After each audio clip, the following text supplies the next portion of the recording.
How many times do we have to teach you this lesson, old man? Jokic scored 24 points and Denver beat the Lakers by 8 in honor of Kobe. Impressive! Rajon Montana took a break from fighting Sosa to coach the Lakers game since Darvin Ham isn't doing it. That piece of shit up there, I never like him. I never trusted him. Gilbert Arenas said something about this matchup that I found rather odd. You can see the teams before you scheduled the goddamn Kobe Day, huh? Houston Rockets wasn't on this list, right?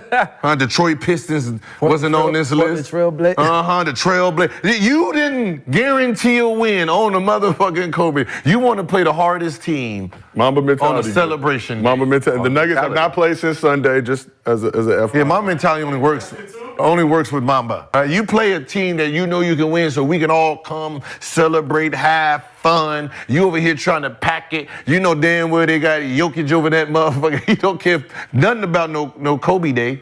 Some of what he was saying in just aside, the true crux of what he was trying to relay was, why did they schedule a Denver Nuggets matchup on Kobe Day? Don't you want to have a game where you can celebrate the day, celebrate the life of Kobe and what it means to be a Laker? Like, what? If Kobe himself were here, he wouldn't have it any other way. Also, that statue is obnoxiously beautiful. I feel intimidated just looking at it. The NBA ain't slick. When they made this schedule the way it was in the offseason, they looked at this day in particular and said, let's give them the Denver Nuggets. Let's give them the team that swept them unceremoniously when people said that wasn't going to happen. Let's give the Lakers the toughest matchup in the NBA. Let's give the so-called GOAT the opportunity to show his horns against the team that sent him packing, only for him to end up getting milked. If I were in the NBA, I would want the toughest competition possible to prove myself, to hone my mettle, so that if a win were to come about, the feeling of victory would be so much sweeter because it was against the toughest opponent in the NBA. But was Gilbert Arenas actually suggesting that they could have given them easier competition? What, to beat up on the Pistons on Kobe Day? That's in direct dereliction of duty as it pertains to Mamba mentality. Kobe would scoff at such a thing. Filthy. To even utter such blasphemy is blasphemous. Double B's. What I'm not going to ignore here are the Lakers' injury woes. They are missing multiple upon multiple players. Max Christie got injured during this game, went to the locker room, never returned. No D'Angelo Russell, no Vanderbilt, no Gabe Vincent, among others. Unfortunate situation, but you have to suck it up and deal with it. Make do with what you have. You still have a healthy AD. You yourself a healthy LeBron. You've got Austin Reeves. He mentioned in a post game, our whole season has been about health, but every season with you guys has been about health. And there were teams years previous, even this year, that had far more injuries than the Lakers, far more lineup switches than the Lakers, and still managed to be higher seeded than the Lakers. When they faced the Nuggets these past playoffs, those games were close, or most of them were. So people thought, oh, well, the teams are somewhat even, but the better team showed themselves to be, in fact, the better team over and over. And with this win, the Nuggets have beaten the Lakers 7 consecutive times. As I said before, the Lakers and the Celtics have some of the same issues, but differently.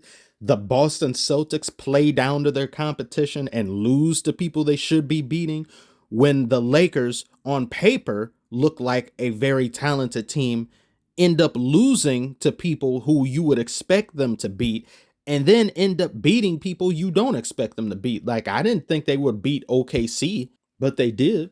And I sure as hell didn't expect them to beat the Celtics with no LeBron and AD, but they did. When they beat the Clippers the first time this year, I was like, okay, well, the system isn't there, but there's no excuse for the Clippers to be losing when you got Kawhi and Paul George. Then the second time, they still beat them with the system in there, with everyone there. And I was like, well, I just don't have faith in the Clippers to beat the Lakers in a 7-game series. There's multiple teams that if they face the Lakers in a playoff situation, I was like, I don't know about that. It's just something that Lakers come back in the third or fourth quarter and then they manage to win. The Nuggets are the only solitary team in the NBA I can say without a shadow of a doubt that if they were to face the Lakers in a 7-game series, they would win. And I'd bet my hemoglobin on such. That's 100% confidence talking. And that's with the Lakers free throw disparity that seems to be every game now. Like, I think the Nuggets had 7 or 8 free throws the entire night, and the Lakers had 22. Right there, that right shoulder. And I know people are up in arms about that call, but this is the second and third time that the Nuggets have gone to the free throw line. What, they don't want them to shoot any free throws? I feel like they fouled and we didn't.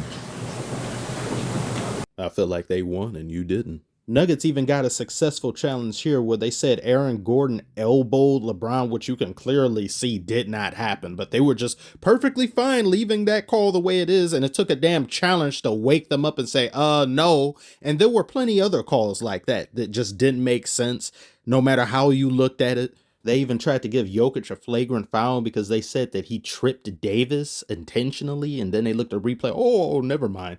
Eyebrow raising shit. So even with that gross free throw disparity, the Nuggets still won. I could look at so many different teams in the NBA that just would have lost, especially with the momentum shifting like it did late in the fourth quarter, because it definitely felt like the Nuggets were just going to let this one slip away. And Jamal Murray said, no, I don't think so, and turned into Kobe himself.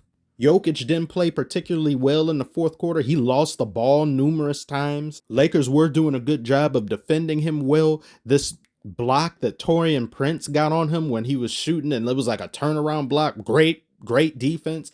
It definitely felt like they were going to lose this game. And I was like, oh, but then the Nuggets were able to seal the deal with that 10-point run. Highly trustworthy, talented, solid team. LeBron has some great consecutive three-pointers that he made, but then he just kind of shot himself out of the game. I understand you guys have personnel issues as it pertains to injuries, but what does that have to do with you shooting 2 for 8 in the fourth quarter and 0 for 2 from 3?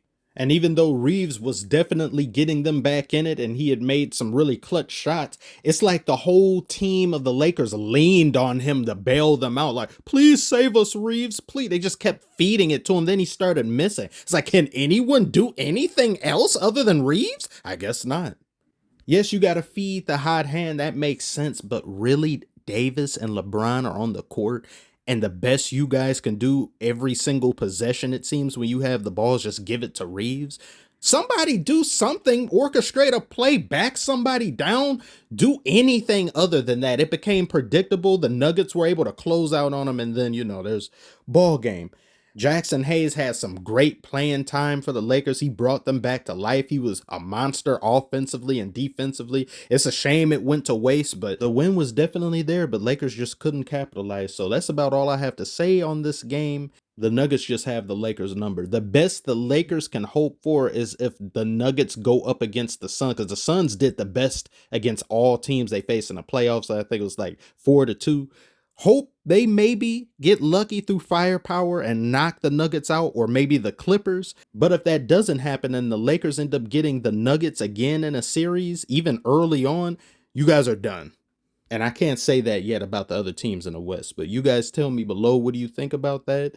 Like and subscribe if you're new. Thank you so much for watching, and I shall see you on the next one, which will be these Bucks. My God, these Bucks. What's up, Doc?